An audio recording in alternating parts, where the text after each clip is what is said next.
Greetings everybody, it is great to be back with you here at the Autodromo Nazionale Monza for the first race in the Fanatec GT2 European Series as we kickstart the weekend with the first race of the day. It's going to be a really intriguing hour as we gear up for an exciting battle around the Autodromo Nazionale Monza, the Temple of Speed they call this place, and what a great way to kick off GT2 in Europe. I'm Jake Sanson, beside me Ben Constanduros. It's been a good weekend for these guys so far. They've had changeable conditions to play with, and now we get to go racing for the first time. Well, they started the year last year in horrific conditions in Imola. These are big, powerful machines, and it's great that they've got nice, stable conditions here. Interesting, the track temperature staying at just 10 degrees. Certainly feels a little warmer, but we've got this kind of haze over the National Park today, and we're going to have these amazing beasts racing around the circuit. Some famous names that you will recognize, and these are the GT2 machinery. So they are more powerful than GT3, but they are very much specifically built and designed for the gentleman racer. We do have the same kind of lineup as we have in the other GT categories. So we do have the Pro-Ams format as well as the Pro categories. A fully Am and a Pro-Am category. We've got Audis, we've got Lamborghini, just the one. We've got a Mercedes, we've got a few Porsches, and a smattering of KTMs. We saw a couple of KTMs last year. We've now got 4 of them. So that gives us a decent grid. And there is the wonderful Monza circuit. If you've never been to Monza, but you've been to places like Silverstone and Hockenheim and racetracks like this, Monza is a very, very different place. You are beside a town, you're in a park, and literally a stone's throw out of the start finishing straight are people's homes and people's livelihoods. It's an amazing place to come racing. And one of the things I loved about walking into the grounds of Monza for the first time is that you really can feel the history through the bottom of your shoes. It is an amazing place. Unlike some of the other race circuits which have had massive updates and upgrades, and they've changed the layout, they've changed the way that everything is positioned and run, Monza has pretty much stayed almost identically the same since 1922. They celebrated their 100 years last year as we watch Stefan Rattel himself in the LP Racing Audi, is getting himself to the starting grid. But yeah, this place has a century of motorsport history, and it has run pretty much everything there is to run over the years.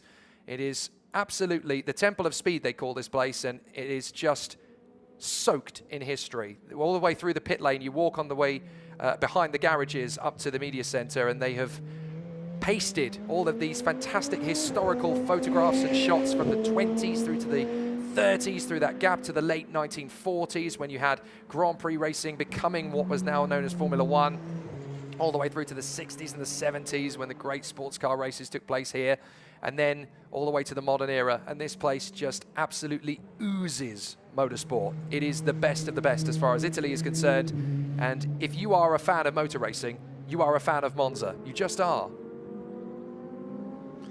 Interesting calendar for the GT2 series this year as we kick off in Monza, partnering the GT3 European Endurance Championship, but we will also support British GT in the Algarve in Portimao in July.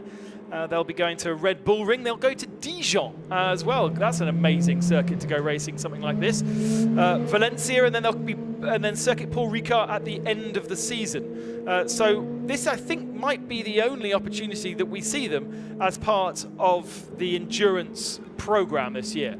And a real mix of different places. They actually went to Dijon and had their official test day there. I guess the calendar is chosen a little bit more around circuits that you want to race, that you dream to race, and the kind of facilities that attract the gentleman driver to have a weekend out.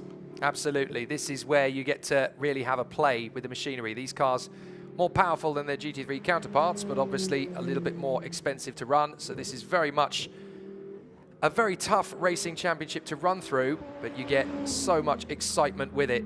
And the GT2 European Series, it is not the biggest of grids, but I tell you what, it's certainly massive on horsepower, and that run to the Rettifilio for the first lap on the rolling start is going to be quite the sight to behold as the cars make their way to the starting grid. You're looking at the number 67 Audi pulling up. That is the car that is for LP Racing, being driven by Anthony Batoise and Henry Hassid.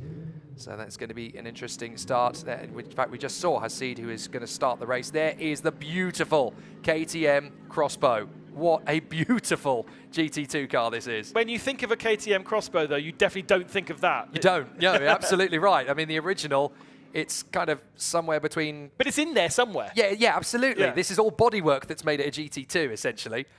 But yeah, the original KTM Crossbow, it's kind of a video game car. It's known as being the Race of Champions buggy car in the middle of the event. And what they've managed to turn this into, with it being in its GT2 guise, it looks absolutely stunning. It is one of the most stunning GT2 cars I've ever seen. You mentioned Henry Hassid. He was our champion last year in the AM category, Pro-Am, with Steen Longines. He's got himself a new partner this year, Steen, son of Bert, and a very, very strong peddler. Last year was with Nicolas Salens, and so changing up his teammate. But it's, I don't know, it's not so much about the ultimate results for these guys. This is more about the kind of the experience and the love of pedaling really fast cars. So we mentioned Steen Longines and Peter Gulinch. Well, Steen Longines is with Gemma Scott on the main straight. Steen, it's great to see you back again. And you got a new teammate this year. Yeah, I know Peter for a long time. He helped me to get in GT2, so really happy to drive with him this first race of the season. Obviously, we've seen GT2 slowly getting bigger and bigger over the last couple of years, and this year, again, an impressive grid. Yeah, it looks great. The cars are getting stronger and stronger, and also faster and faster. So if you compare them with the GT3, they're really close. So yeah, it looks good. I'm happy to be here. Let's look to the race ahead now. Of course, you're on the second row. It's getting warmer and warmer in the air. Yeah, it's a big difference from 2 days ago. So yeah, we will see tire pressures and everything. We're not driven in this type of conditions, so we will see. But it's for everyone the same. So yeah, looking forward. Have a great race. Thank you, Sinas. Thank you very much. It's curious, isn't it? GT2 actually over a lap is slower than GT3. It doesn't seem to logically make sense, but that is because of the aerodynamics that these cars don't have, or have less of, than a GT3 car. So they're more powerful, but they don't have as much to stick them to the ground. And so they I suppose actually compare a little bit more to the Super Trofeos that these guys, the Privatellos, have been driving in the last couple of years. Duncan and Luciano's father and son, Iron Link's running this car, and they are our pole position team.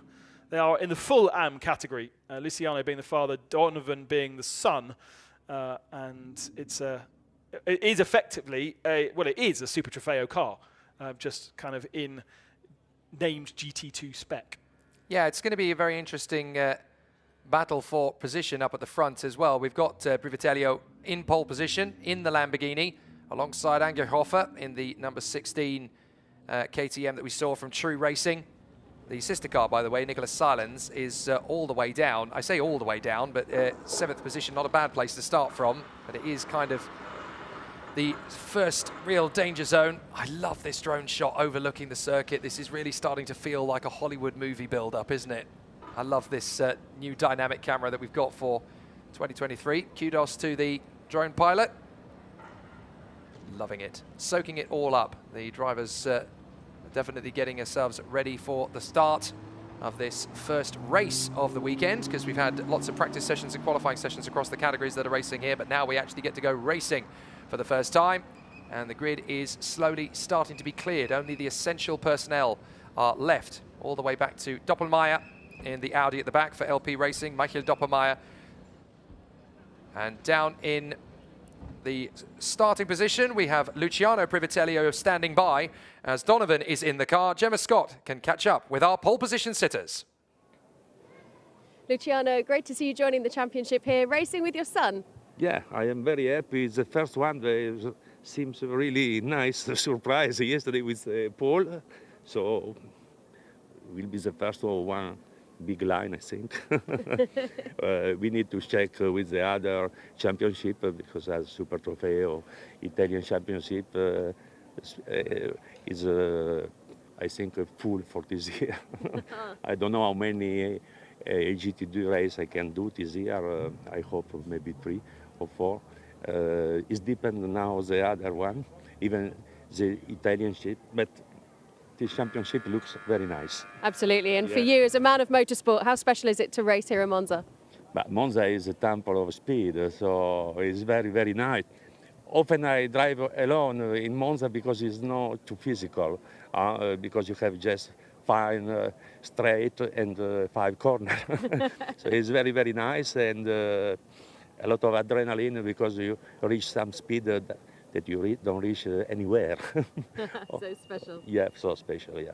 Thank you, Luciano. Have a great race. Thank you. See you for the next pole. Love it. Love it from Luciano Pivotelio. We'll see you the next time we're on pole position. Love it. What a great character. That's what this sport needs more of. More men like Luciano Pivotelio. The drivers who are in the cars now and starting this race are the drivers that qualified in these positions. So when, much like GT4 that we've just had the qualifying session of, they have 2 20-minute sessions. Each driver qualifies in one of the sessions. So the grid for tomorrow's race will look very different to the grid that we have today because some of the cars, not all the cars, some of the cars will have different drivers in them. We've actually got 3 cars that only have 1 driver, including this one, Christoph Breuer, in the Manthey Racing Porsche GT2. Manthey being the Porsche team that effectively run the works teams around the world. Porsche GT2 RSCS is the official name for this car. Now, with Christoph Breuer being the only driver, does he have to get out of his car at the pit stop, or do they have a minimum pit stop window? There is a minimum pit stop time. For everybody, whether it's GT4 or GT2, whether he has to get out and re-bolt himself in, I don't think that's the case. But I'll have a look at the regulations. I'm having to get you into the blue book. I'm sorry. It's always the way. But yes, it could be interesting to see what happens there to the sole Manthey Porsche driver. The engines are coming on. That rev, that absolute thunder from these GT2 engines really starts to get you excited. Michael Doppelmayr at the very back of the grid in the LP Racing Audi was actually flapping his door open and shut, just trying to get some air ventilated into the cockpits. It's getting quite warm down there on the circuit, and you've got to remember that with this being Monza, it gets quite hot in general, and that's going to be an interesting factor in these cars because they get very warm indeed inside the cockpit, and over the course of, you know, essentially an hour-long race, 50 minutes exactly, it's going to be a tricky one, you know, considering how hot it's going to get in the cockpit. And Michael Doppelmayr is the gentleman driver in that car. He is the AM, and he is a proper racing gentleman. Let's say he's. I would speculate probably in his 60s. Does plenty of racing in various Audis run by Phoenix. Usually, his teammate Pierre Caffer, obviously sometime a Le Mans driver and with huge experience. Sometime Audi Works driver as well, and effectively is his trainer, but don't expect Doppelmayr's car to go too much up the field in the first part of this race. Iron Lynx versus True Racing on the front row of the starting grid then in the first race of the GT2 European Series for 2023. Pivotelio alongside Angerhofer. Then Peter Gielinck will be alongside Christoph Breuer off the start. BK Carsport Audi versus the Manthey Racing Porsche. Heavy Motors Porsche versus LP Racing Audi on the third row of the grid. And then the pair of KTMs, True Racing's Nicholas Salens alongside the RTR Projects man Jan Krabech. Then it is Stefan Rattel himself in the LP Racing Audi alongside the Heavy Motors Porsche of Aurelius Rusteka. And then on the sixth row of the grid, it is Thomas Jackemeyer in the Fanatec by HRT Mercedes alongside Hubert Trunkenpolz in the True Racing KTM. Michael Doppelmayr in the sole LP Racing Audi there at the back of the grid, the sole car on the seventh row of the grid. It's going to be an interesting one as we gear ourselves up. For 50 minutes, the fans are in the stands, jam-packed, ready for the Temple of Speed to kick us up another gear. Yeah, pit stop window after 20 minutes for 10 minutes. That's when they will come into the pits, change to their second drivers, or just sit in the car and wait for the time to elapse before the second half of the race. So on Sunday, we'll see the pro drivers start the races, but we've got the AM drivers starting race 1 here. You mentioned Thomas Jäckemeyer. Well, here he is, and we probably wouldn't be here if it wasn't for Thomas Jäckemeyer. He is the boss of Fanatec, our title sponsor across all of our race weekends, and he's debuting this HRT Mercedes GT2 car. First time we've ever seen Mercedes in one of these GT2 races, and Thomas Jäckemeyer has the privilege of doing that. Still learning, hasn't done a huge amount of racing himself, although he has raced Sebastian Vettel's Toro Rosso that won here in 2008, because he owns it. To own a car like that. Oh, yes. And I have to say that I was a bit worried about his livery, just black and white, but he's done a good job with the yellow stripes to make it a little bit more flashy, but does need to invest in a race suit. We've had words already. Whose has he borrowed? I think he took one off the shelf, for passenger laps. It looks like one of those ones. Not a single logo on it. We were joking that he should be penalised because he didn't have the logos on.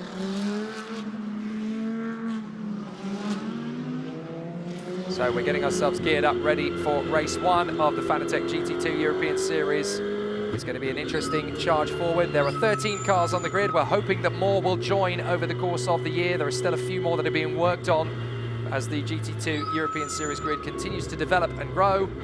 And as you can see, we are gearing ourselves up ready for a rolling start. It's going to be a fabulous race battle. 1 Lamborghini, 4 KTMs, 4 Audis, 3 Porsches, and the Mercedes. And Thomas Jäckemeyer has Stefan Brattel directly in front of him. So those two people, they need to make sure they stay friends. I was just going to say, yeah, the last thing they need right now is a start line incident in the first weekend of the year. Please, Thomas and Stefan, sort yourselves out in turn 1. I'm sure you will.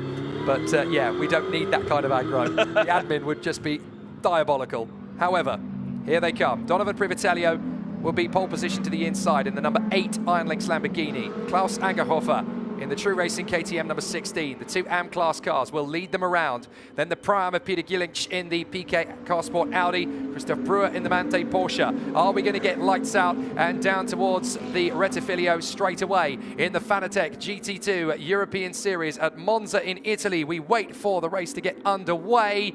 And as they come down the rolling start straight, we are green. Let's race at Monza. Perfect start from the first 2 cars as they make their way towards the first corner. Donovan Privitello just trying to make sure that Klaus Angerhofer can't get an opportunity on the inside line. It's going to be nice and serene. But look at the Mante Porsche. Christoph Brewer trying to come around the outside and off the road already. We've had a car just skating off to the inside line and a spin from the Porsche. Christoph Brewer has gone around. It was the number 1 of Peter Gillinch that took to the inside line of the grass, and he's got problems already. Looks like a puncture to the inside left, potentially after some contact, and it's very big problems indeed there for Peter Gillinch. It looks like the suspension arm on the left front may already be broken. I hope he's aware of that, because he's sitting on the racing line and big braking zone coming up here. The car's not going to feel particularly correct, and it's a really good battling straight away in this race. Yeah, Hassid, it looks like he's already going for the lead as there's a bit of an issue for the 17 Trunkenpolz in the KTM, just trying to stay out of harm's way, and off the road goes Privitello. Privitello loses it at Lesmo 1. My goodness me, and he rejoins, goodness me, right into the path of the KTM. That was so close, but Donovan Privitello drifting off the road. That's both of the drivers on the front row of the starting grid then are way down the order, and the new leader is the 67. That is Hassid, who has come all the way up from 6th on the grid. Henry Hassid, though, with the experience of last year, knows what it's like to try and get these cars to work on potentially not optimum tyre temperatures, and I think that's what we've seen, over-optimism from our AM drivers and perhaps a lack of temperature, and I think he's got a puncture in that Lamborghini as well. Seems to be very lurid coming out of Ascari, and rear right potential puncture. Well, a completely different order as Jäckemeyer has got his first overtaking move and his second, because he gets past Stefan Brattel, and you're right, Privitello, oh my goodness, the wheels actually come off the car. Goodness me. Wow. On the way down to the Parabolica, well, anything that could have happened to them in the first lap has just happened. Not only does the punctured tyre come off the rim, but the wheel itself actually parts company. So Hassid leads, Krabech second, Guarini in third, then Angerhofer and Salins in the True Racing KTMs, and the Eber Motors Porsche of Aurelius Rosteka in 6th position. But it's disaster for the front row men. Angerhofer down to 4th, and Duncan Privitello heading back to the pits. And a few bits and pieces at turn 1 as well. You can see on the track. Hopefully not too sharp to cut any tyres, because there definitely was contact. We didn't see it, but there was contact between two cars, and that has left shards of carbon fibre at turn 1. Lamborghini in. Oh dear, Privitello. They were quite positive on pole position. Did you hear the slight cocky nature there? See you on the next pole position. Well, unfortunately, that joy lasted about half a lap. Well, unless they took pole position for race 2. They did indeed. So hopefully they'll get it together for race 2. But also, absolute catastrophic problems for the PK Carsport Audi, which did not complete the first lap, nor did Brewer. So Gülich and Brewer already out of the race, neither driver completing the first lap. So Brewer must have been the car that was hit then, the Manthey Racing Porsche, that orange machine, to not have made it through the second sector of the lap. Yeah, we'll have to see that again, I think, to really get a better understanding of what happened. But it looked to me as though Peter Gülich essentially ran out of racetrack and had to take to the inside line at the Rettifilio on the right-hander. And when he rejoined, there he is coming back in now. When he rejoined, he had nowhere to go but into the path of the Manthey Porsche of Brewer. There was a lot of movement, wasn't there, in the braking zone into turn 1. Lots of people readjusting where they wanted to be whilst on the brakes, and that's something that is a very, you disrupt the balance of the car by moving around in the braking zone, and you effectively elongate the need to brake. And I think he just ran out of room. But great to see KTM up there in second position right now. Henri Acid is familiar to the Audi, as I said, champion last year. They're going to take that tyre and rim off, and I think they'll discover broken suspension back there as well, or certainly bent. Oh no, tyres going on. Well, whether they'll discover it or not remains to be seen. Yeah. They're going to try and get it back out there and hope for the best. But this is the battle for the lead. This is Henri Acid versus Jan Krabech, and this is going to be a very interesting one, as there we see Angerhofer starting himself back in front of the second place car in Pro-Am, that is Nicholas Salins, but Pro-Am are leading the way with Henri Acid. That's a very good start to the race for the LP Audi boys. Especially as the Pro is coming later. So Henri Acid doing a nice job here. So Jan Krabech in front of Leonardo Guarini. 3 different manufacturers in the top 3 then, Audi, KTM and Porsche. Very good start to proceedings, and there we go. It's nice to see Jakemeyer ahead of Rattel. I wonder who's going to get the joy of hosting. I wonder if that race between the two of them all year is going to be who hosts the gala later in the year. Whoever wins gets to do it. Yeah, I wonder when that happened, actually. Probably, it was a bit of a scattering, wasn't there, at the first corner, just to avoid contact. Well, Jakemeyer did get Rattel on the back straight on the first lap, I do believe. Oh, was it there? Yeah, it was. Just he managed to get him, and then Stefan Rattel desperately has to forget the fact that that's Jakemeyer in front of him and go, oh, I don't want to be beaten by the sponsor. That's no good. Come on, get it on. So he's going to have to try and work on that in the second half, or certainly in the next few laps anyway, to try and build it up. But yeah, we've got 3 cars that are not circulating. The car that started first, the car that started third, and the car that started fourth. Now look at the KTM windscreen. It's got its own ventilation system. As it gets to terminal velocity at the end of the straight, not this one in shot here, but the one behind, because of the way that you access this car, it doesn't have doors. The whole of that roof section lifts, and at high speed, the front lip of it is opening up. Noticed it on the black car, noticed it not on the second of the KTMs, but on this one, on the number 15 car. The gap between the front of the car and then effectively how you get in opens at high speed and closes, a bit like a kind of a movable aerodynamic device that we banned in Formula 1. That is very cool indeed. I'm not sure it's on purpose. It certainly works though, so very impressive. So he's talking about needing for cooling. We could have, they've got their own cooling system there. So let's see what happened. We've got to watch for the yellow Car Sport Audi of Peter Gülich, who is there in 3rd position on the run down. We're going to watch Angerhofer. Now Angerhofer actually is in 2nd place at this point. There's the Manthey Porsche going round the outside. He moves across, bang! That's where the contact comes in, and Angerhofer had to take avoiding action. But Peter Gülich at this point thinks he's got a perfectly good car. It turns out he hasn't. But Christoph Brewer is out on the spot. That's what it looks like from Thomas Jakemeyer's view. Stefan Rattel ahead of him. Oh, look at the dashboard telling him, shift up! giving him some guidance. Come on. Oh, Rattel gave him the squeeze there. Brilliant. That was rather rude, wasn't it, from Stefan Rattel on the way down to the first corner. Then the accident occurs. And Thomas Jackemeier was thinking, don't panic, just get through, just tiptoe. Rattel took to the grass as well, didn't he? Going through turn 1. Well, I think Stefan Rattel can get away with that one if he wants to go on the grass to avoid the accident. And this is again from another angle. Bang! No wonder Christoph Brewer hasn't restarted. That was a big hit. And that car, it doesn't look like it's beached, but I think it's, yeah, look, he's tried to get it moving. But it'll have broken suspension, won't it? yeah, this is the move for the lead from Hasid. And watch the Lamborghini of Privitello. He's tried to keep it going as long as possible, but he's just drifted out wide. Optimistic.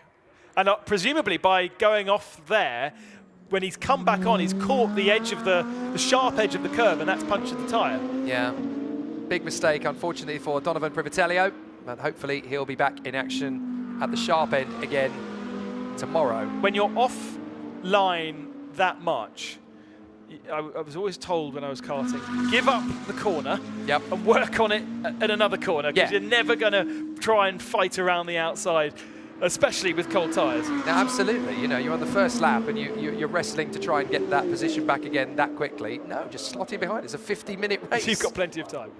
Well, Hasid, Krabic and Guarini. And unfortunately, it looks like they've retired that Lamborghini. They have indeed, yeah. They're not going any further. So I wonder if they've looked at the damage and, you know, they've kind of looked at it and went, do you know what? We'll have a go again in race 2. Well, it's a shame for Dad, though, isn't it? Yeah, it is. So Luciano doesn't get himself a chance to. This is what happens when you let your teenage son go and have a play in your prized possession of a racing car. Duncan has been pretty fast in Super Trofeo over the years, and of course, with no Super Trofeo on the timetable this weekend here at Monza, and that has allowed these guys to have a weekend off from that, and therefore participate in this. They are going to investigate car 1, and potentially that will be a penalty in the next race. Right, no surprises at all. We've got Peter Gelinch is under investigation for causing a collision in turn 1. We kind of expected that one. Car 44, Thomas Jackemeier, under investigation for track limits at the start.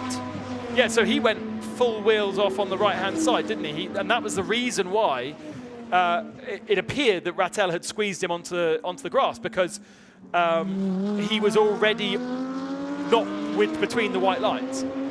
So whether they are going to say that Rattel was squeezing him there, or whether he chose to be there, unfortunately, Thomas Jackemeier is not going to have the opportunity to argue, because he's obviously still driving. But it could be a penalty for him. But ultimately, he had to back out of the throttle. He didn't gain an advantage from doing so, and probably lost out a little bit.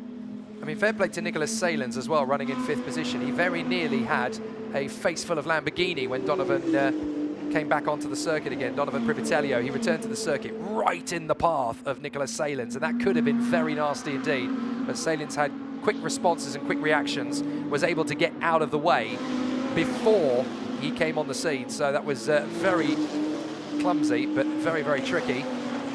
And he was very lucky there to work his way back into position. If you've just joined us, Fanatec GT2 European Series at Monza is 10 minutes into a 50-minute race, and the current positions couldn't be more dissimilar to the starting grid if you asked it to be. Henry Hasid is leading in the LP Racing Audi, out in front of Jan Krabec in the RTR KTM, and the Ebi Motors Porsche of Leonardo Guarini is currently in 3rd position. We have 5 Pro-Ams and 5 AM drivers, 5 teams I should say, sorry. The Pro-Am is actually leading Henry Hasid in the LP Racing Audi. We've lost Donovan Privitello, who started on pole, as he got a puncture after running wide at the first Lesmo on the opening lap and damaging the rim of the car, which eventually fell off the car on the way to the Parabolica.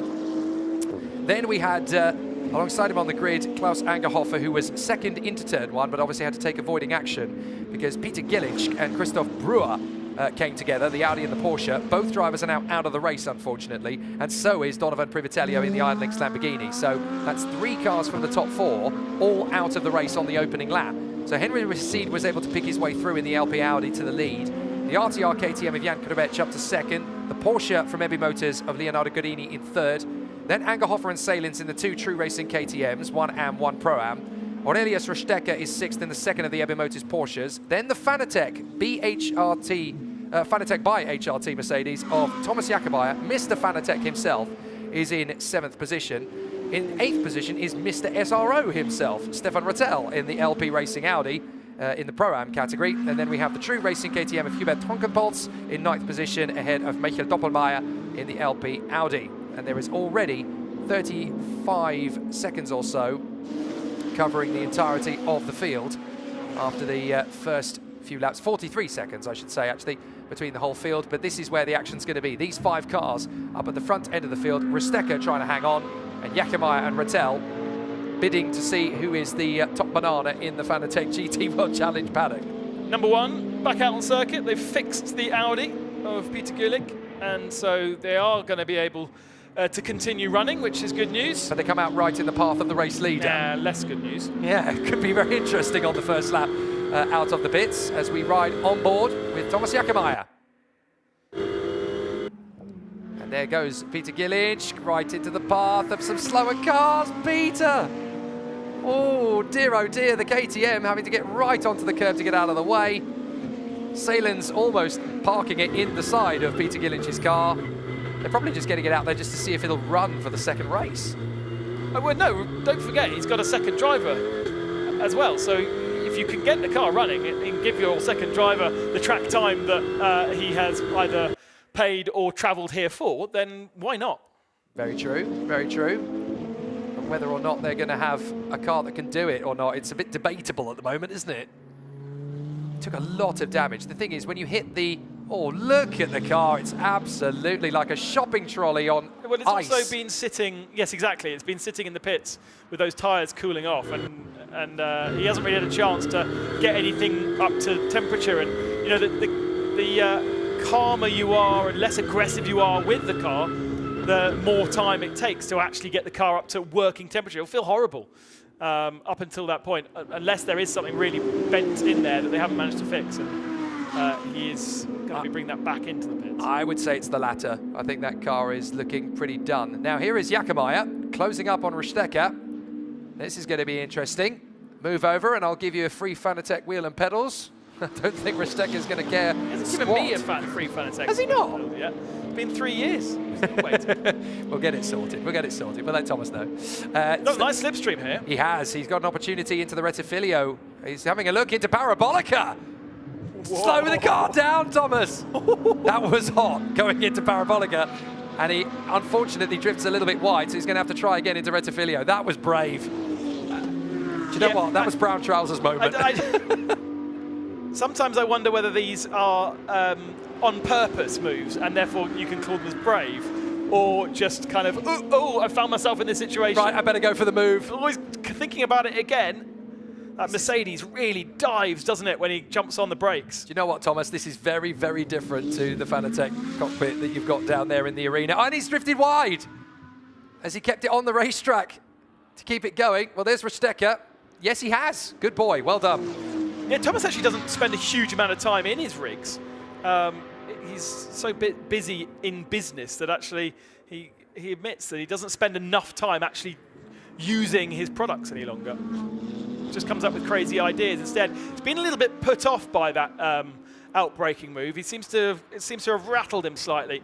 Yeah. I mean, the car really does dive down on the brakes, and then the transfer of weight onto the front end means that rear is quite loose when he's very, very hard on the brakes. It looks like it still needs a bit of work doing on making that a more gentleman-friendly car. Stefan certainly seems to think that Thomas Jakobaia is vulnerable. I've got a little bit more experience of this than you, Thomas. Here I come. I'm going to be brave, I'm going to be bold, and I'm going to make you chicken out of the corner. No, I won't, says Thomas Jakobaia. I am better than that.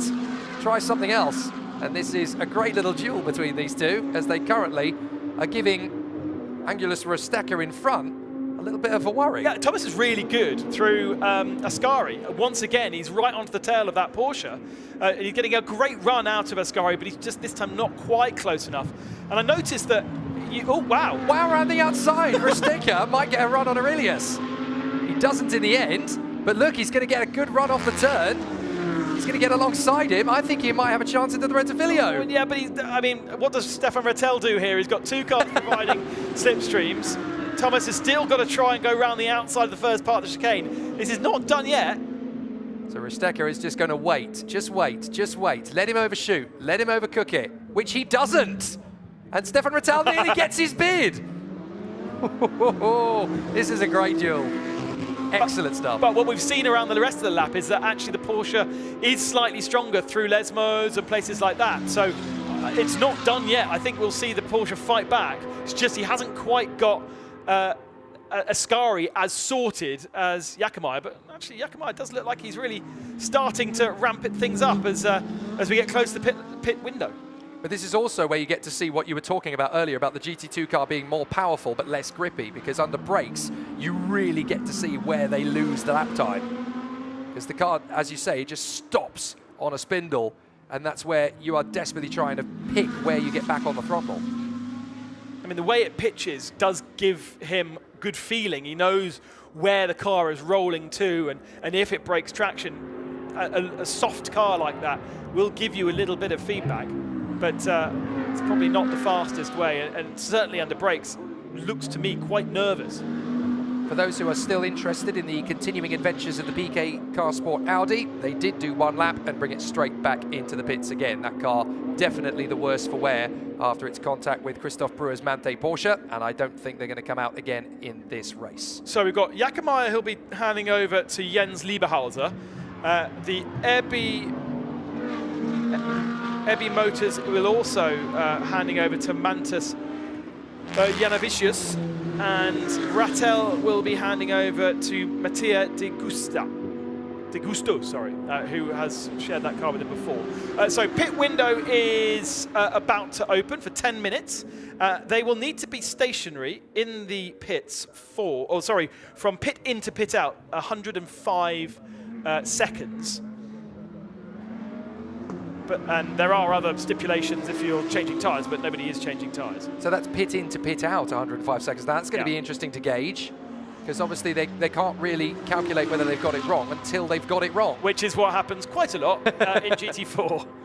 So let's see if Stefan Rattel can get his move on Aurelius Ristecker before the pit stop, because at the end of this lap, the pit stop window is open.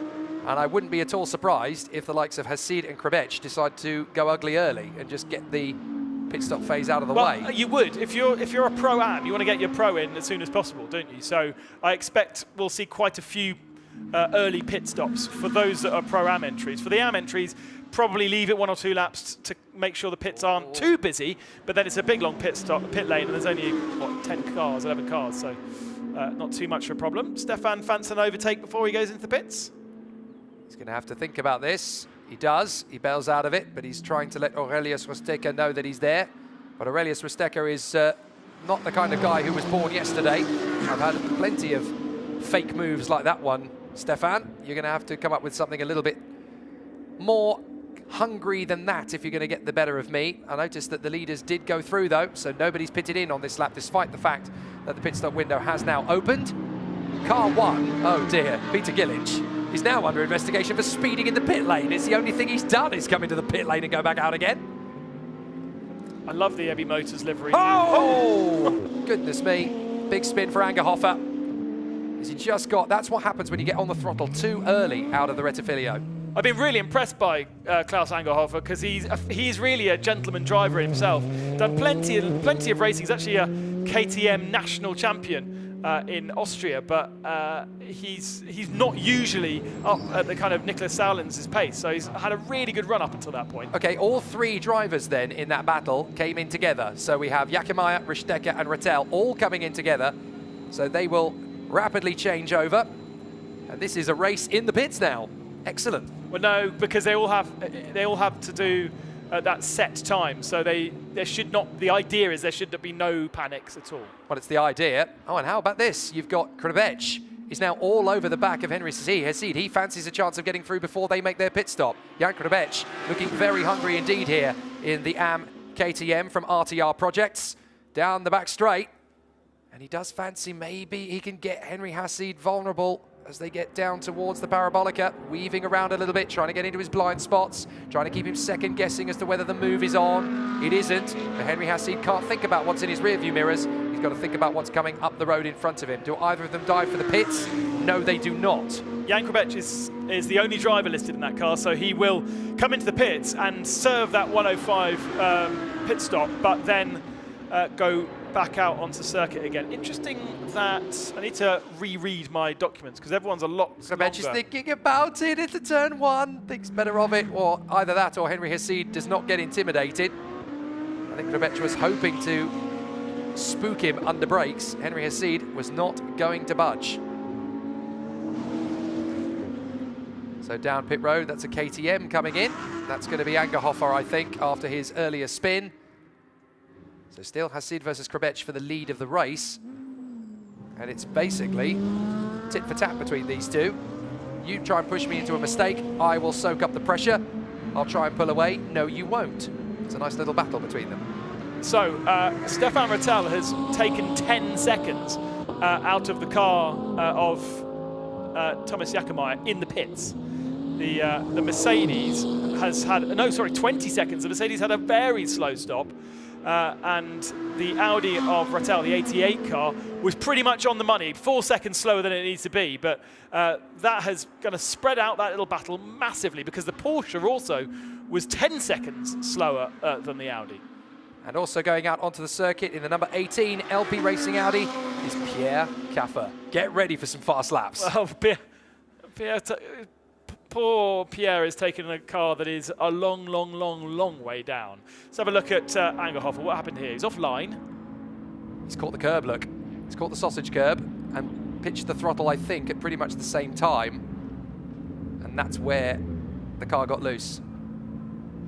Oh, maybe it was the curb on the right, actually. It would be good to see that again from another angle, but unfortunately, there is a race going on, so we need to prioritise that. Krabech is on his own, so Hassid is coming to the pits. He's trying to undercut Jan Krabech in the hope that that's going to be what makes the difference between these two. So Henry Hassid held on to the lead throughout. Good job. But now it's all going to be about how this transfer goes on. And this is where the race is going to be won and lost, really, isn't it?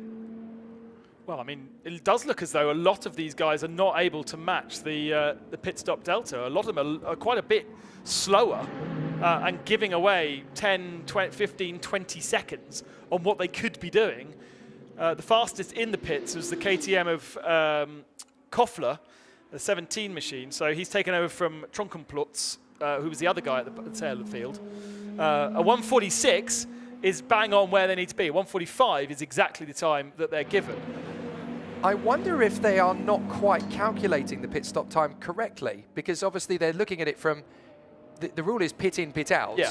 Maybe they're calculating it by, well, we have to be stationary for a certain amount of time to get to the 105, and then it takes them another 20 seconds or so to get out of pit lane. So maybe that's where there's perhaps a misunderstanding in whether pit in, pit out means, you know, do we have to take 105 seconds from when we come in to when we stop and then leave the pits? Maybe there's been a bit of a misinterpretation of that rule. Because it's, as you say, it's not just one crew that's done it, it's several crews that have done it. Well, I think looking at the time differences, I think they're just getting their pit stops done at that time. Basically, it's just taking them a bit longer. So here is the race leader, Jan Krabech, and we did get to see the KTM, that little flap, that cooling flap. It's not a cooling flap. Well, it is now. Well, it is now. It is now. It looks amazing. And as you say, I don't think it's intentional at all, but it looks pretty swish out there. I'd certainly want my car to do that to keep me cool. Jan Krabech into the pits then, a lap after Henry Hassid, who now leaves the pits, so the race is on. Go get him. That beautiful Audi engine, such a great roar. As now into bits. I love the fact, as you say, somewhere under all that bodywork is an original KTM crossbow. Oh, so the driver does need to get out. There you go. And I think he's going to run around the car. Is he going to run around the car? I don't know. Rental cart style. I think he is. He's got out. No, he's got out to the side of the car, because that's what you used to do in the old rental car endurance days. You'd get out of the car, you'd run round it, and then you get back in again. So this is going to be very interesting. So obviously this is the spam can lid that goes back on again on the KTM Crossbow. Wonder if they can shut it in a different way so that it doesn't open at the front. Because there is one car out there that doesn't do it, but the other two are. Yeah, and that's, as you say, that's not by design, that's by a problem. Oh, I'm sad that they didn't run around the car. Yeah, absolutely. Do it the old-fashioned way. That's how it should be done. There's a regulation change for 2024. Anyway. I suppose what it does mean is that they still need to do all this bolting in and plugging in and stuff like that. Right, now is that shut? Well, it looks shut. It was very softly placed, wasn't it? It wasn't slammed at all. Right, Henry is also still in the car. Jan Krabech is still in the car, so this battle is going to be renewed. And you know what? I think KTM may have pulled a fast one here down the straight. Obviously, the Audi is still going to be at full chat down to the first corner, and their tyres are up to temperature, so expect an attempt at an overtaking move, probably into the Variante della Roggia. Yeah, let's not forget that that's Anthony Beltoise now aboard the 67. It's taken over from Henry Hassid because they have pitted. Yeah, they just haven't updated the transponder yet, but you're right, it is Beltoise. Normally the drivers are responsible for twiddling a knob. Has Hassid forgotten to do that? It does look like quite a few people have forgotten to do that. 'Cause Stefan Bratella is still listed in his car as well, and he would have swapped over with Mattia D'Agusto. And there's that flap continuing to open. It's a slight problem, that, isn't it? But it literally only is at high speed. Right, so Anthony Beltoise now trying to creep up on Jan Krabech to try and change this order, because obviously this is a swap of positions in the pit stops. But this is going to be a very interesting... Oh, look at that. It is flapping. So that's... it's actually looking like it's flapping a little bit worse now than it was before, because that's not just at speed now it's doing it. Meanwhile, there's Liebhauser having taken over from Jakemeyer, and behind him is Koffler, who of course has taken over from Nicholas Salins. Yeah, Reinhard Koffler. Reinhard Koffler's taken over from Hubert Trunkenplot. Oh yes, of course. Who was way back. So this is himself and Pierre Caffer banging in massively fast lap times. I mean, Caffer's 2 seconds faster than anybody else out there, even though we've now got some pros in the Pro-Am entries. But he's just... I mean, Pierre has been doing this for years with Michael Doppelmayr. He has the patience of a saint. Yeah, to give you the sort of the indication, as Ben has just pointed out, you know, Krabech has just done, his last lap was a 1:58.9, and Caffer's just done a 1:48.5, so 10 seconds a lap quicker. Don't forget that Krabech was in the pits. He was, yes. I mean, in terms of sector times, he's still gaining a good half to 3/4 of a second per sector, never mind per lap. He's just done the fastest lap of the race with a 1:48.5. That is mighty fast. I have a feeling they could, if things keep going the way they are, they might even make top 6 by the end of this race. You never know. That's the beauty of the Pro-Am. It's just very emphasised when Doppelmayr and Caffer share the car. So there is Koffler trying his best to sneak on the inside of Liebhauser, and he's going to do it on the exit of the Parabolica. The Mercedes needs to get a wiggle on here. No, he's not. He is. Grunt out the corner though, wasn't it? It was good grunt for the Mercedes. That's where they've got a little bit more of an advantage. But the chance to go into the position, into the Rettifilio. What will Liebhauser do? What will Koffler do? Koffler won't wait. He's going to dive in and hope. He bounces over the curb to get the move done.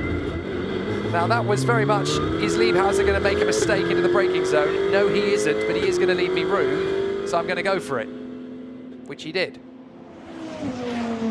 So nicely handled by both drivers. Koffler gets the place and moves up to 8th position. Anthony Beltoise still trying to take on Jan Krabech, but he's not catching him, is he? He's steady at a second back. So the advantage that he had of having tyres a little bit warmer has not really come into play. And Jan Krabech, well, yeah, that lid of that car is still not quite tight. I had a lunchbox that used to do that when I was in the 1990s, and it used to ruin all my schoolwork. But unfortunately, you really don't want that at Monza in a KTM. Less than a second now, Hassid is, well, Beltoise, I should say, has got that gap down. So they are catching a little bit.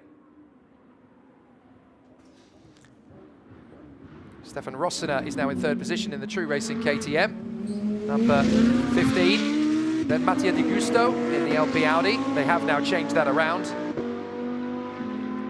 Yeah, let's not forget that Jens Lieberhauser is also an AM in that battle between Koffler and himself. So Koffler being the pro in that Pro-Am entry, you would expect Koffler to be able to get past quite quickly.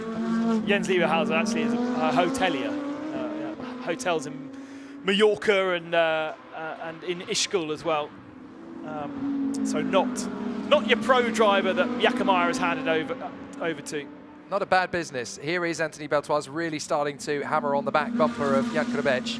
The continuing adventures of Peter Gillich in the PK Carsport Audi that's been out of the race for quite some time. They've been thrown a drive-through penalty for speeding in the pit lane, despite the fact they're out of the race. And on top of that, the incident that they caused at turn 1 will be investigated after the race. How many more things can you throw at a car when it's sat in the pits doing nothing? I suppose there's no point in giving him making a decision during the race when he's not in the race. So at least they have the opportunity to talk to him as well come the end of the race. I really hope Carlos Sainz didn't hear what you just said. Make the decision after the race. That's a bit of a sore point at the moment, isn't it? We haven't had a resolution on the 44 though, with Thomas Jakomeyer track limits before turn 1, have we? So no, we haven't. Krabech just getting it a little bit wide in Parabolica, and this is going to be Beltoise's opportunity down the straight. And this is where the slipstream is really going to come into effect. Wait for the moment. Krabech is doing exactly what you'd expect him to do. He is married to the inside white line, making sure that Anthony Beltoise is going to have to go the long way round, which he does. No issue getting down to the braking zone at all. And Anthony Beltoise takes an easy lead there. So very nicely handled. Jan Krabech defending as much as he can, but the superior power of the Audi down the straight, there wasn't really a lot he could do about it, so he just had to give best. And obviously second position is still very much on the march for the KTM, and of course the win in the AM category. So why spoil a victory in the AM class when you know that the Pro-Am is going to be significantly quicker with Anthony Beltoise at the wheel anyway? But because you're a racing driver and you want to win a race overall, that's why. Yeah, true, I suppose, yeah. The thing is, you're thinking more of a racing driver than I am. You've done more than I have.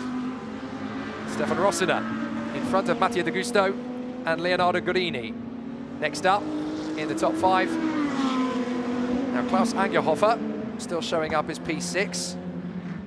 Did he change driver? I think that is still Klaus Angerhofer in the number 16, isn't it?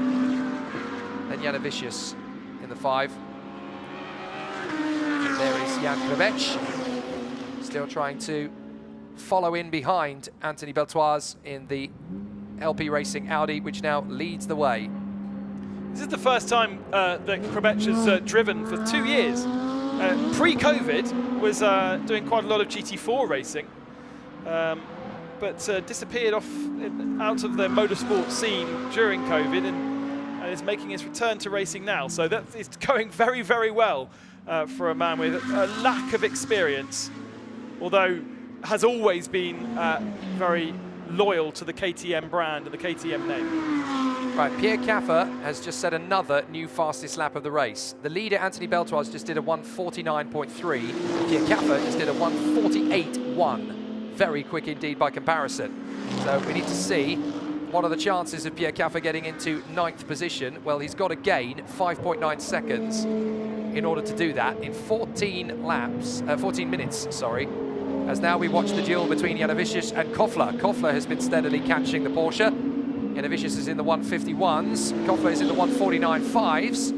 He's just done the best lap they've done of the race, and I think he's going to go significantly quicker as he comes across the line this time by. It's a 150.4, but that is because he's battling with the Porsche in front. Lights ablaze, flashing, trying to get into the... Oh, going into the send zone! Oh. Goodness me! That is bravery. That is absolute bravery. And they both really hit that bump in the braking zone quite hard. It really unsettled both the cars, didn't it? That's the significant difference in aero of GT2 and GT3, isn't it? Yeah, we saw in GT3 them kind of moving into the middle of the road and almost avoiding it, braking across the track, because clearly over the last couple of years that bump's got a lot worse. But yeah, the bravery factor of Reinhard Koffler definitely in effect in turn 1. And I really want to see this again, because this is literally as close as it can get to going horribly, horribly wrong without it actually going wrong. Look at it. Absolute full send. He did very well to get to the apex and not even run particularly wide in the second part of the corner. Oh, it was actually a very, very good overtake, especially considering how loose both cars were in the braking phase. And he did come from a long way back as well, so yeah, Reinhard Koffler, that was a masterclass send it overtake. But again, Koffler's the pro in that car, and Janovicius is an AM driver. So. You've got to have a lot of trust in the guy that he's going to let you make that move. Yeah, yeah, yeah. Usually, though, there will be a slight difference in even where they're braking. So Pierre Caffer is still pushing. He's just gone faster than anyone in the second sector, as now we've got the 44 Mercedes about to be passed by Caffer. Caffer is going to charge in. Can't quite get the move. And he's held. Oh, there you go. That's what he was doing. Intimidation. He's gone to the Dale Earnhardt School of Driving there. So often you see in professional races drivers doing that, moving around in the mirrors to distract the driver in front. And you go, just not going to happen. They're all professional drivers. They don't be distracted by you moving around. But in a Pro-Am race... Yeah, there you go. That's a trick that you can bring out the bag again. I love the fact that they still try it all in pro races. It's wonderful. But Pierre Caffer, across the line that time, just did a 1:49.1, 0.6 of a second quicker than the leader. He'll be smiling after that move, he really will. And what a recovery drive from him. Bearing in mind that, it's not just him that is the pro driver. This is now, with any Pro-Am group of cars, there are pros in this field. But he's still managing to just slice through the pack. Right, we've got 11.5 minutes to go. Caffer just did a 1:49.1. The man in front of him, Janovicius, just did a 1:52.5. So within a lap, he'll be moving. Oh dear, that's Angerhofer. Second spin for Angerhofer. And unfortunately, it looks as though he's made contact with the wall. He's got going again, but how much damage has the KTM suffered? That was into Lesmo 1. I really want to see what happened there, because he's now just got to try and sense, is the car okay? I wonder if he just brushed the wall at the end of the spin. So let's have a look. In he goes. Whoops. This looks like a dainty pirouette, but has he actually hit something? Yes, he has. But I think he's okay there. That's a kiss. Yeah, he's all right with that. Might have marked the paintwork, but other than that, should be able to get back going again. Spooked him, though, no doubt. That'll be irritating as well for a race driver. Second time when you've been up in the top 6. It's like, no, come on. Klaus started his racing career in motorbikes, in circuit racing, and then went on to off-road hard enduro. So he's familiar with much worse crashes than that. I was just going to say, that will have been absolutely nothing to Klaus Angerhofer. Hard enduro is where you try and ride a motorbike up vertical hills over massive rock fields and trees, and the most mad motorsport I've ever seen. You really do have to be quite the athlete. Speaking of quite the athlete, hello Janovicius. Pierre Caffer's caught him already. Here he is, 8th position, looking at P7. Knock, knock. Anybody home? He's already in his rear-view mirror. That only took him a lap to get onto the back of him. He's not going to get, unless things change massively, I don't think he's going to get himself on the podium, though, because third place in category is 30 seconds away. So, this particular car is not in its class, so he'll make a position overall, but he won't move up in class. Probably has enough pace to catch 4th position in class, which is Rolf Koffler. Although actually Koffler's slightly been driving away at points. Here we go. Pierre Caffer has already sized up Janovicius. Try and stop me coming through if you dare, says Pierre Caffer.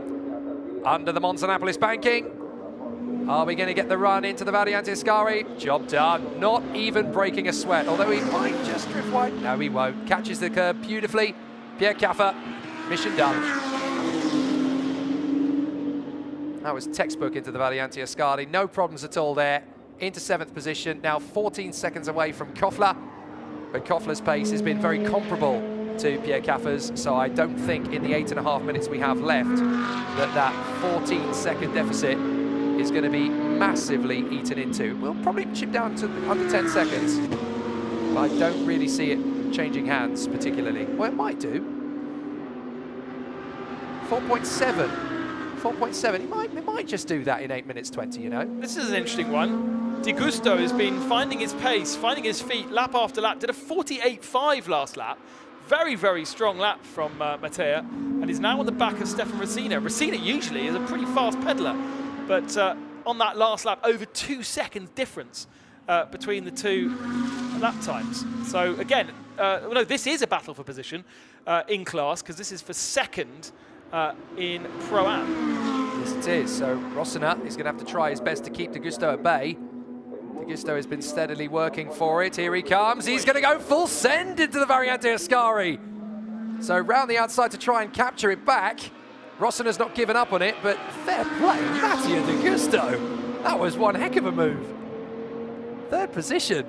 Now Rossina's actually doing his best lap on this lap, so he's slightly waking up and realizing he needs to push a bit harder, but that's second now for Stefan Rattel in that particular car. Yeah, he'll be delighted with that. All of that battling with Thomas Jackemeyer earlier on was worth every single second of it. So now they come onto the main straight again, and so Stefan Rattel moves up with his teammate Mattia De Gusto into second in the Pro-Am Cup. Seelens and Rossiner drop to third. Oh, bit of a defensive tactic for De Gusto. Well, Why did he take that defensive line? No, it's not a defensive line. I've noticed this with GT3s. They're staying on that side of the track to avoid the bump in the braking zone. Oh, okay. And then kind of braking across the road. Because as we've seen, you catch that bump at the wrong point, and it does really seem to push the car all over the place. But it is a concern when it comes to the 3-hour race, the GT3 race, because the racing line has become the pit exit. So it's pushing the cars into that blend line. Well, fair play to Jan Krabech as well, who has kept Anthony Beltoise in his sights. 2.3 seconds is the gap. Yeah. I mean, Krabech is an AM and hasn't raced for 2 years. He's a lawyer by trade. And he's got professional racing drivers all around him, and he's still up in second position. It's not bad going at all, is it? Jan Krabech really showcasing his frustration at not being able to drive for however long he's been out of the car, and now he gets straight back in it. I'm ready. I can do this. I've been waiting far too long for this. There is Leonardo Guarini. I wonder if this car had a shunt at early part of the weekend. I was starting to ask that question myself. The livery's epic, but it's just not working on the front end. Do you know what? It kind of reminds me a little bit of the old British American racing livery. They've kind of done 2 paint schemes in one. Isn't it the Rothmans? Yeah, kind of, yes. Yeah. They've kind of done a bit of that, and they've done a bit of, the carbon black. But then if he's wiped off the front end in a testing accident, then you don't have a second livery to put on. No, that's true. You go with the spare parts, because the other livery is a Martini Porsche, classic Martini Porsche livery. And AB Motors are quite well known for kind of bringing retro liveries Tribute back. liveries, yeah. It looks very cool, I have to say, and it very much is the old school of the Porsche Le Mans cars. So, going to be very exciting to see what these cars can continue to give us over the course of the year. 5 minutes to go, and the AB Motors cars are currently running in 5th and 8th overall, but they are currently looking at 2nd and 3rd in the AM category. So that's why it's very important for them to keep running and keep running smoothly. So this is the car that runs 2nd in AM. Guarini at the wheel, looking very strong. There's the gap that has been pulled by De Gusto on Rossiner. 6 places made up. Look at the difference in the starting position on the grid. Beltoise up 5 places. Krabech and De Gusto up 6 places, and the bottom 4, they were in the top 4 of the starting grid. Welcome to Pro-Am racing. Happens quite a lot. It's great racing, I have to say. It's great motorsport. When you come into a race like this and you kind of think, as a motorsport fan, 50 minutes, 13 cars, okay, interesting, but no, this is great entertainment, and it has been a proper motor race. Good to see. That's exactly what GT2 was supposed to give us. It was supposed to give us great entertainment and great racing, and it has absolutely ticked every checkbox. 4 minutes remain, and still, Pierre Caffer is not done. He still feels he can catch Koffler up in front, and he can go for 6th position now, because obviously Liebhauser's dropped back, Angerhoff has spun off, Janovicius he dealt with quite systematically. So can Pierre Caffer get 4th position in the Pro-Am category and take it off Trunkenpolz and Koffler? He's not chasing down an AM like he has done for the last couple. He's now chasing down a pro driver. And so the pace of Koffler on his own has been within, all right, not to match Caffer, because Caffer is in a world of his own, but Koffler has been able to match Beltoise and De Gusto and Rossina. So Caffer's only taking kind of a second lap out of this particular battle, this particular gap. But of course, he won Pierre Caffer in GT2 at the Le Mans 24 Hours in 2009 alongside Jaime Mello and Mika Salo. He knows exactly what he's doing. Well, it was a different GT2 back then. It was indeed, yeah, very different. Very different. But the when you meet Pierre, you can't believe that he's been around motorsport that long. He still looks about 12. It's one of those young faces. So Pierre Caffer still trying to close up on Reinhard Koffler. This is all about trying to force the guy in front into a mistake. He knows, Reinhard Koffler, that Pierre Caffer is underneath him. Oh, that's a mistake. Well, that's rare as well from Pierre Caffer. He went a bit deep into the first part of the chicane, didn't he? So Beltoise and Krivec are going to come through. And I think this is going to be 2 laps to go rather than 1 lap to go. Just because they'll cross the line. I think race control would rather it be 1 because we've got a qualifying session to get going. Indeed they do, yeah, it's coming up straight after this session. But they will come across the line, and yeah, there's a few seconds in hand, so unless he slows down intentionally, which he can't afford to. Full course yellow, just for, just for 5 seconds. Absolutely. Yeah, Beltoise just doing his business at the front in the Audi. Get the car stopped. Nicely done. That's really nicely handled there from Antoine Beltoise. Stefan Rosina is very consistent in that KTM in 4th position. He's been chipping away at his best lap time by hundredths of a second for the last 4 or 5 laps. It's quite interesting to see. He's not got a big chunk of pace that he's trying to find. He's very much at the limit, I think, of the car. But he's only ever finding about half a tenth of a second per lap. So there's a minute left on the timer. Anthony Beltoise has pulled away from Krivec to the tune of 3.3 seconds of late, so he's managed to find an additional second on the KTM behind him. And I think Jan Krivec just has to resign himself to the fact, well, I gave it a good go. I've been very quick indeed, considering I'm a lawyer, and here I am in 2nd place at Monza in a KTM GT2, about to win the AM category within 5 seconds of the winning car. That is an absolute pat on the back moment. Onto the back straight for, we think, the penultimate time, although it is going to be cutting it quite fine. As Anthony Beltoise, who took over from Henry Hessid, who did a phenomenal job in the first stint. Let's not underrate that. Yes, Anthony Beltoise has had to catch and pass Jan Krivec to take the win, but this win is on because of the amazing job Henry Hessid did in the first 20 minutes. It all comes back to that. And without that, you can't get the job done. 3, 2, 1, and unfortunately they had already crossed the timing line, so this is the final lap. Remember, the finish actually is almost at the end of the parabolica. The start line is at the end of pit lane. Yep. The finishing line is actually much, much earlier. Indeed. Not the same place. So he was quite well clear of the finishing line, even though he was just about on the start line. Yes, indeed. So he'd crossed that with about 6 seconds, 7 seconds to spare, I think. Does give Caffer 1 more lap to potentially claim that 6th position, that 4th in class. So it does. Yeah, Koffler is only 7/10 of a second ahead of him now, so bring on the battle. It's going to be quite tight as Koffler and Caffer come across the line. I'd quite like to pick that up, actually. Koffler versus Caffer, KTM versus Audi. Here it is, 3/10 of a second.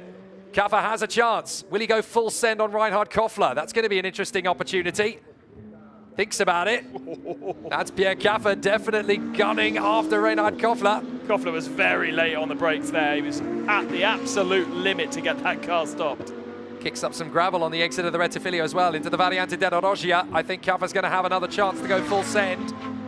On the throttle through Curva Grande. Up to the chicane. Obviously, Koffler hugging the inside line. They go wheel to wheel into the braking zone. You're never going to get that one done, Pierre. But on the exit, you may get a better run. He was deep into the first part, so he compromised himself to get a better run. He's going to have to now do it at Parabolica, really. It's the only opportunity left. But the rear end of that Audi moving around a lot. Oh, goodness me. Koffler having to go proper defensive into the second Lesmo. And surely now Caffer's going to get a better run off Lesmo too. He'll get it before they even get to the braking zone for Variante Ascari. Job done for Pierre Caffer as Anthony Beltoise comes through. It is a victory for the 67 LP Racing Audi in the first race of Fanatec GT2 European Series at Monza 2023. Great run from Jan Krbec, who gets the AM victory behind him. Excellent run for Jan Krbec in second. Mattia De Gusto is going to put Stefan Rattel on not only the overall podium, but also the Pro-Am podium in second place. And what a fight back from Pierre Caffer to charge his way back to 6th position. We did say top 6 was possible, only when Pierre Caffer's got the red mist down. Excellent stuff. Rossiner crosses the line 4th. Godini is going to cross the line in 5th in the Porsche. And there is Pierre Caffer, 4th in class. Great comeback. Great victories for LP Racing Audi and the RTR Projects KTM crews across Pro-Am and Am respectively. Podiums for LP Racing Audi, number 88 in 2nd in Pro-Am, and the True Racing KTM number 15 of Stefan Rossiner in 3rd. And then the Am podium is also filled up by Ebi Motors Porsche in 2nd and 3rd, across Leonardo Godini in 5th overall and Mantas Janovicius in 8th overall. That was quite good, wasn't it? That was a proper... for 13 cars and 50 minutes. Proper race, proper battles, people pushing tooth and nail. There were spins, there were moments, there were some nice intriguing pit stop battles as well. But it's nice to see a proper pro driver like Pierre Caffer absolutely wring the neck out of these, because we actually don't often get to see a GT2 car really driven to the very limit that it's possible at, because a lot of the drivers can't find that limit because generally they are semi-pros or gentleman drivers. So to see Pierre on that last lap spinning up the rear wheels through the Lesmos and grabbing that 6th position on the last lap was good to see. And that's what racing drivers get out of bed for. Exactly, it doesn't matter what you're racing for. If you can beat the guy on the last lap, that's job well done. And also it's more fun to be at the limit of adhesion and having the car moving around. It's less fun cruising and saving tyres or hitting a delta or whatever. That's what they like to get the car on the very edge of adhesion. Yeah, you don't want to tootle around and pick up points, do you? You really want to go for it. So they will come in to the support paddock on the back straight. And there's your result. Victory for LP Racing Audi in the Pro-Am category. The Am winners just behind Jan Krbec, the lawyer, in the KTM RTR Projects car, 2nd place. Very impressive indeed. Stefan Rattel gets to the overall podium as well as the Pro-Am podium. True Racing KTM in 4th overall. The Eber Motors Porsche in 5th. Great drive back from Pierre Caffer alongside Michael Doppelmayr to P6. Then KTM, Porsche, Mercedes and KTM finish the race. There were non-finishes for Peter Gillinch in the PK Carsport Audi, for the Ironlix Lamborghini of the Privatellios, and the Manti Racing Porsche, sadly, their race lasting all of about 800 meters. So a fascinating battle then in Fanatec GT2 European Series race number 1 of 2023 here at the Temple of Speed. And boy, did we have some speed out there. It was really exciting to see. And the fastest lap of the race came from, who else? Pierre Caffer, 1:48.0. A fabulous, fabulous fight back into P6. A really good battle and a really good victory for Messrs Beltoise and Hassid. But great job here from Henry Hassid. This is what really won the race for them, in my opinion. Yeah, there's early laps with Jan Krbec was really, really good. And Henry Hassid proving exactly why he was champion last year. But I think for me, Jan was very, very impressive in 2nd position. Let's go down and hear from our winners. Congratulations to both of you. That was a real sense of teamwork. You put in the first stint that counted so much towards Anthony's final result. Yes, 11 years ago, we win the French championship. So it is a Beltoise and Hassid back. Yes. And it's like a dream team, you know. For the first race, first victory, just a pleasure. Yes, my friend. Congratulations. A little word in French, perhaps, for the French fans. Yes, it was a fantastic race. Henri, as usual, he did a fantastic stint. The end was very, very difficult. It was my first race with this car, and the rear tire was so difficult. Quand il crevaison en anglais. I was afraid about... Punctures. Yes, so I was slow. But fantastic to win the first race. It's very fantastic. And you eked it out at the end there. We thought it was going to be 1 lap previous that the checkered flag would go out, but you crossed the line with a second to go. Yes, I checked to the engine. Are you sure you don't want to slow? Because I'm not sure I can finish the extra lap. So we finished. It's good. Congratulations. Well done to both of you. he wanted to talk to us in English, it seems. Oh, it's a lovely story, isn't it? Because Henry Anseed was with Nicholas Salins last year. So to have a new teammate, Anthony Beltoise, in the paddock as part of the GT4 category, and so an opportunity to double bubble, and what different cars. Both Audis, one in GT4 spec and one in GT2 spec. Probably quite similar because neither have massive amounts of downforce, unlike the GT3 car. One has just a huge amount more power than the other. So also down in pit lane, we're going to hear more from Gemma.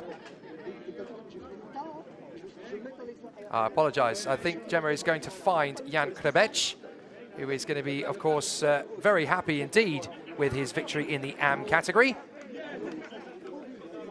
So we're going to see a fantastic opportunity for this battle is going to continue on. I love the animation between these two when they're talking.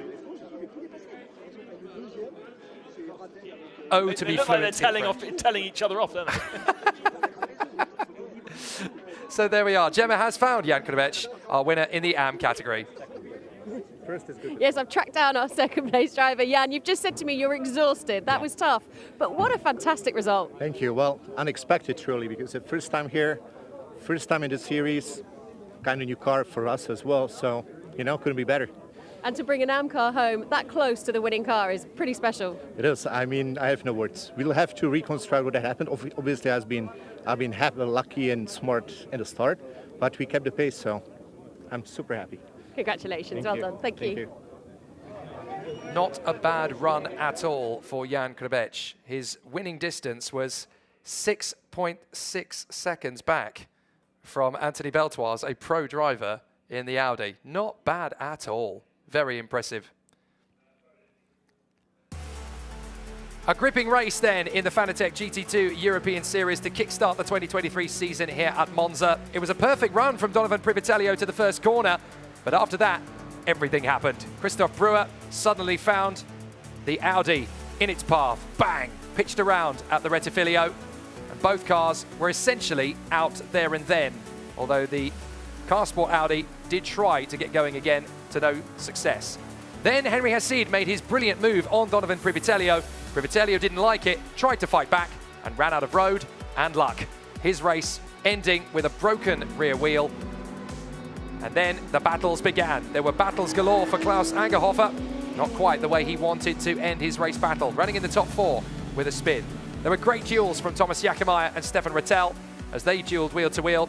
And then Anthony Beltoise found and caught Jan Krbec as the 2 race-winning cars in each individual class duelled on track right to the end. Pierre Caffer gave us a fantastic fight back in his Audi as he charged his way back from dead last to P6. But there was also some good moves from Reinhard Koffler, this being one of the most daring-do manoeuvres of the race, diving down the inside of the Porsche number 5 of Mantas Janovicius. But once Pierre Caffer did his bold move, there was also a good one from Mattia De Gusto, getting 3rd position overall ahead of Stefan Rossiner, putting Stefan Rattel on the overall podium. But a great victory for Anthony Beltoise and Hamid Hassid to start the season in a fine felt. Let's see what happens in race 2. A great duel from the Fanatec GT2 European Series. Was wonderful to see that good a race to kickstart the weekend as well. And we had pretty much everything that could have happened. The bottom 4 cars in the race results were the first 4 cars on the starting grid. It was an absolute mix-up, and that's what you want from a motor race. You want action, you want drama, you want suspense. Fingers crossed they can get those cars fixed. None of them seem massively damaged, and so hopefully we'll have a full grid of 13 cars. Don't forget we've got a second Fanatec GT2 European Series race kicking off at 10:30 tomorrow morning, and that will be in probably rainy conditions if my forecast is correct. So if the tyres were going off at the end of that one, they won't have to worry too much about that, but they will have a probably even slippier surface to contend with around the Temple of Speed tomorrow. And that is certainly something for the gentleman drivers to be focusing on overnight. So Thomas Jakemeyer and Stefan Rattel will be heading to the sim racing Fanatec Arena. Thomas Jakemeyer's idea to combine sim racing with real world racing for that event this evening. And Thomas will suddenly have to focus on being a boss for a few hours rather than being a racing driver, but he'll be back in that Mercedes, debuting that Mercedes tomorrow. In the second stint, remember, it'll be the opposite way around tomorrow morning. So we will have the pro drivers start the race, and then they will be given, the cars will be given to the AMs, which will be even more interesting, because if it's not raining but it's drying, then you're in that kind of weird, how much grip do I actually have? Yeah, that's going to be fascinating. Obviously, still a very busy program as we continue in the great battles around the circuit. We will obviously have more action from the GT World Challenge Europe Endurance Cup coming up, with the pre-qualifying starting at 2 confirmed time. So that is very imminent indeed. We may have to disappear before the podium as a result of that, so we'll try and get as far into it as we can. Tune into the next broadcast to see the podium happening whilst the qualifying session is Yes, going indeed. on. Because, of course, there's the podium over the start-finishing straight, so That's you'll very see true. it. Yeah, you'll see it, you just won't see it in detail. But yeah, no, it's going to be a fabulous second race tomorrow. If it is going to be mixed wet conditions, it's definitely going to be very tricky indeed for the drivers to cope with. But what a great race it has been in the Fanatec GT2 European Series kickoff for 2023. LP Racing's boys wonders, Hamid Hassid and Anthony Beltoise coming through for the victory after 27 laps. The RTR projects of KTM, Jan Krabech is the winner of that particular race battle. And it's going to be a really intriguing race tomorrow. If it's going to be in wet conditions, it'll definitely be very tricky indeed. But are we going to see a bit of a comeback from the Mante Porsche, the Arnlex Lamborghini, or the PK Carsport Audi? Only tomorrow morning will tell us. From Jake Sanson and Ben Constaduris, the first race of the Fanatec GT2 European Series has been a classic here at Monza.